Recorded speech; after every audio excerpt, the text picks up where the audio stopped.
Kon, it's now been 7 months since we talked at the top of the Lowe's Tower when you were being introduced officially as a Hornet, which is so crazy. It's been that long at this point.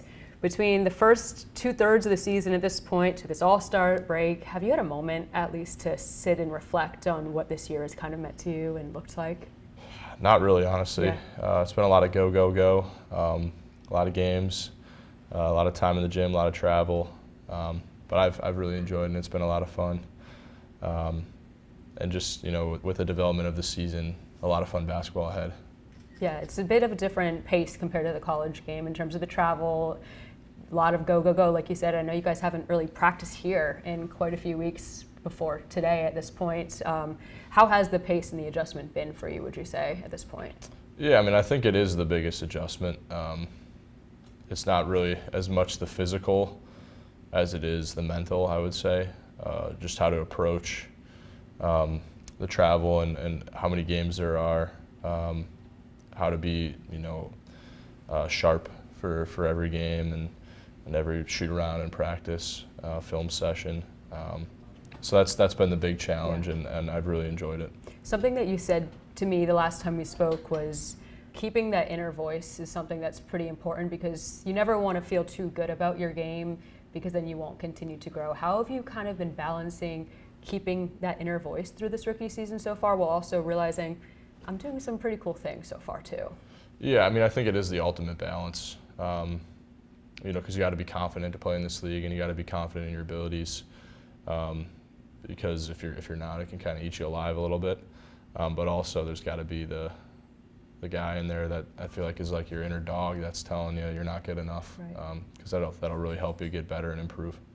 I spoke with your mom a couple months ago for a different story, and something that just made me crack up. She was like, my little guy, how is he going to play up against some of these big players like Rudy Gobert? When you're up there at the All-Star weekend with Giannis, for example, I know you guys had a good conversation. What's that kind of been like for you to meet some of these big figures in the NBA and you're kind of equals at this point? It's fun because especially like Giannis or especially him because he plays in Milwaukee in my hometown, so that's really special for me. But those guys you grow up watching and you grow up as a fan of the game, so it's really, really special to see those guys and be able to talk to those guys, ask those guys stuff, ask them questions, and really as just because at the end of the day I'm still a fan, right?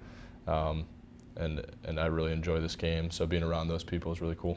He said you are one of the smartest rookies that he has met in his career, which has to definitely mean something to you.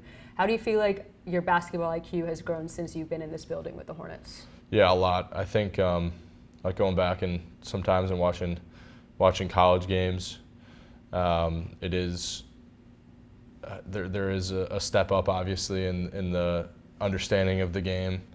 I think my awareness of time and score, constant awareness of that, or that it's needed in the NBA. Like you got to be able to know, what's on the shot clock, how many fouls do we have. All that stuff is it's important in the college game, but I don't think that many players really use that to their advantage. Where in the NBA, it's pretty necessary.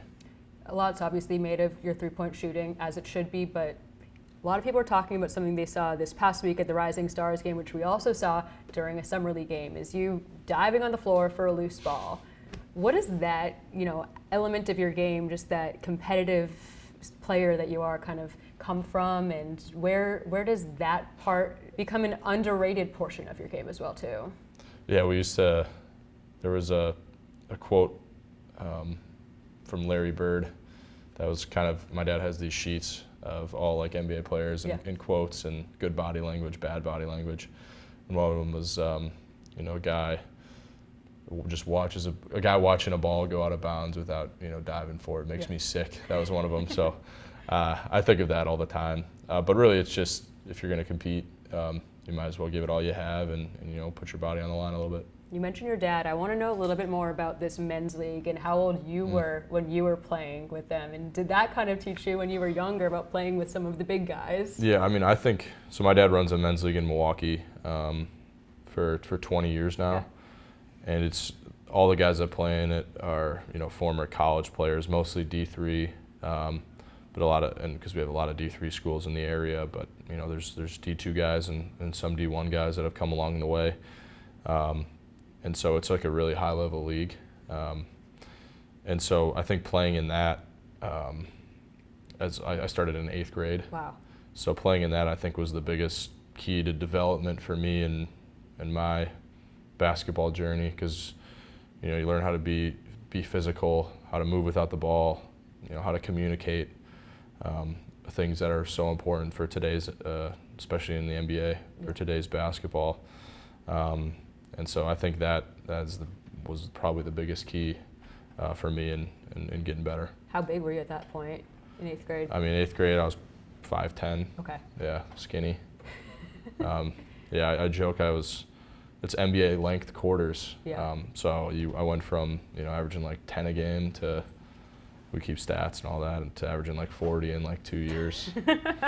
Yeah. So I mean, I think it was, you know, very instrumental. It's definitely seeming to pay off. As you guys are going in the back half of your season, you said just the other day that we now view ourselves as the Hunters, and I think that is something that really resonated with a lot of fans when you said that, because it seems like there was a flip that may have switched. Here you guys are in control of your own fate. What can you kind of attribute that to at this point? You know, I think it's just you get a little confidence, you know, especially against, you know, being some really, really good teams in the NBA. And so I think that, you know, confidence, like I said before, on the individual level, but on the team level can be really, really good. And I think, you know, going into the game and believing that, you know, we're going to win, you know, is a really, really good thing.